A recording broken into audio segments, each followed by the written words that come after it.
जय श्री श्याम देवाय नमः। जय श्री श्याम धनी की जय। जय श्री श्याम बाबा की जय।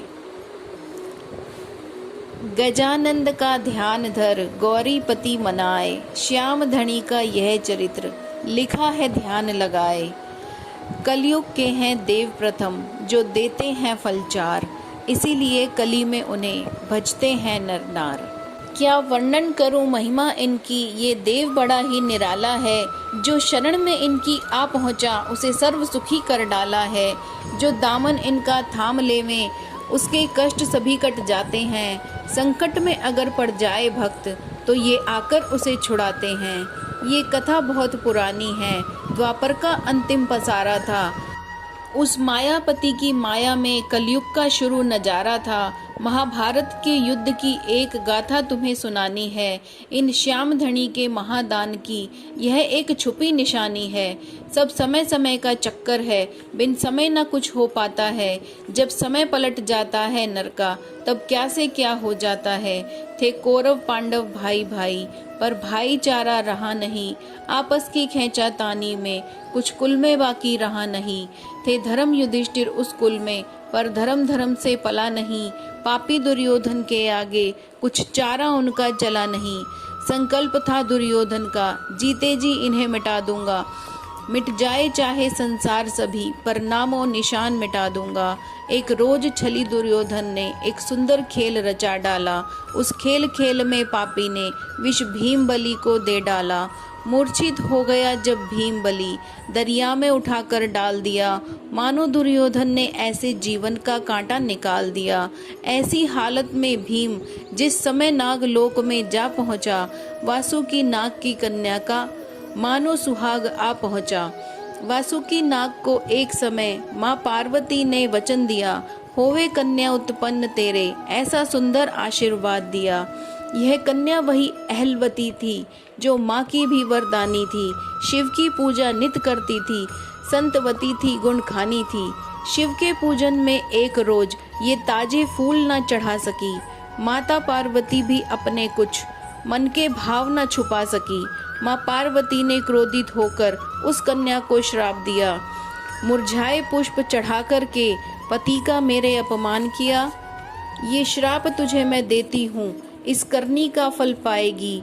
मूर्छित फूलों के बदले में मूर्छित सुहाग ही पाएगी। अहलवती बोली, माता सब जब तक नष्ट हो जाएगा।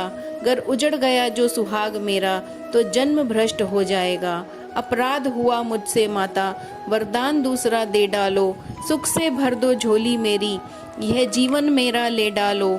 बल बुद्धि में होगा अपार उसे, जीत न कोई पाएगा। ये पुरुष वही था भीम जिसे वहाँ मूर्छापन में पाया है। वासुकी नाग की कन्या ने झट अमृत इन्हें पिलाया है। फिर नारद मुनि की आज्ञा से दोनों का हुआ विवाह वहाँ। इसी तरह से भीम बलि कुछ करते रहे विहार वहाँ। जब आई सुधी भ्राताओं की, बोले अब चला मैं जाऊंगा। ये वचन अहलवती देता हूँ, जब चाहोगी आ जाऊंगा। भीम के यहाँ आ जाने से खुशी पांडव कुल में भारी थी। ये वही समय आ पहुंचा था जब महाभारत की तैयारी थी। उधर अहलवती के द्वारा एक सुंदर पुत्र उत्पन्न हुआ। मानो था वो भी महाबली, जीवन से सुख संपन्न हुआ। बर्बरीक नाम रखा उसका और महातेज भी पाया है।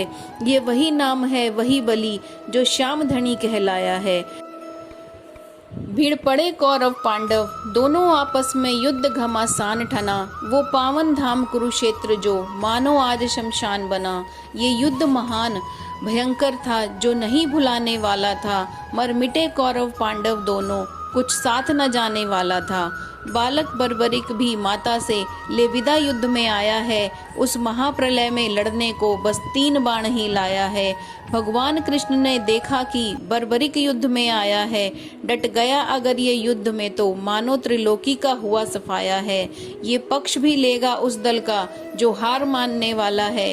इसकी ताकत से फिर दल को यहाँ कौन बचाने वाला है। यही सोचकर मायापति मन में अनुमान लगाने लगे। उस वीर बर्बरिक बालक पर माया के फंदे चलाने लगे। भगवान कृष्ण ब्राह्मण बनकर जब सामने उसके आए हैं, बालक की अनूठी देख छवि प्रभु मन ही मन मुस्काए हैं। भगवान ने पूछा, जब उससे तो हाल सभी बतलाया है, उस युद्ध में मैं भी भाग लूंगा, ये निश्चय मैंने ठहराया है। उस तरफ लड़ूं मैं निश्चय ही, जो पक्ष हारने वाला हो, अरमान करूं पूरे उसके, जो उन्हें मारने वाला हो। है आन मुझे इष्ट की मेरे, जीते जी न बाजी हारूंगा, बस इन्हीं 3 बाणों द्वारा त्रिभुवन को मैं संहारूंगा। है आशीर्वाद माँ का मुझको, जीवन बलिदान चढ़ा दूंगा, निर्बल पक्ष की विजय हेतु त्रैलोकी आज हिला दूंगा। भगवान कृष्ण ने सोचा, अगर ये वीर युद्ध में डट जाए तो एक अर्जुन भीम की तो ताकत क्या, मेरे भी चक्कर पलट जाएं। तुम दानी कितने हो देखें, ये इच्छा हुई हमारी है।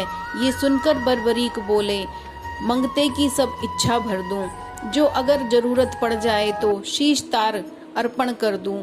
भगवान ने वो ही मांग लिया और तुरंत शीश दे डाला है। ये महिमा महादानी की है, जो सर्वस्व भी दे डाला है। पर उस योद्धा ने मांगा था ये, जो मांगोगे दे जाऊंगा। दे दो एक वचन मुझको, कि ये युद्ध देख मैं पाऊंगा। इसीलिए शीश को लेकर के प्रभु ने ऐसा विधान किया। उस कटे शीश को युद्ध स्थल में एक खंबे पर स्थान दिया। जब महाभारत के युद्ध में मिट गए सभी कौरव लड़कर, मिल गई विजय जब पांडवों को, करते थे बातें बढ़ चढ़कर। जब बोले कृष्ण भगवान स्वयं, ये युद्ध किसी ने किया नहीं, तब फैसला दिया शीश ने, ये जो देखा सो बतलाते थे। इस कुरुक्षेत्र की भूमि में मायापति ही दर्शाते थे। भगवान कृष्ण की महिमा से पांडवगण का जयकार हुआ। काली खप्पर वाली द्वारा सब दुष्टों का संहार हुआ। भ्रम दूर हुआ पांडवगण का। भगवान श्री कृष्ण मुस्काते हैं, उस कटे शीश की ओर देख मोहन बलिहारी जाते हैं। फिर आशीर्वाद दिया प्रभु ने, हाथ उठा प्रसन्न होकर, कलयुग में पूजे जाओगे तुम कुल देवता होकर। ये आशीर्वाद हमारा है, जो नाम तुम्हारा गाएगा, बिगड़े कार्य बनेंगे उसके, मन वांछित फल पा जाएगा। ये वही श्याम दातार हैं, जिन्होंने शीश वहाँ दे डाला। जो शरण गया है इनकी, उसका सब दुख हर डाला। जो इनका ध्यान करे कली में, जीवन उसका बन जाएगा। श्रोताओं अब भी चूक गए तो ये समय हाथ नहीं आएगा। श्याम जिंदगी थोड़ी है और झूठा सभी झमेला है। इस चला चली की दुनिया में बस 4 दिनों का मेला है।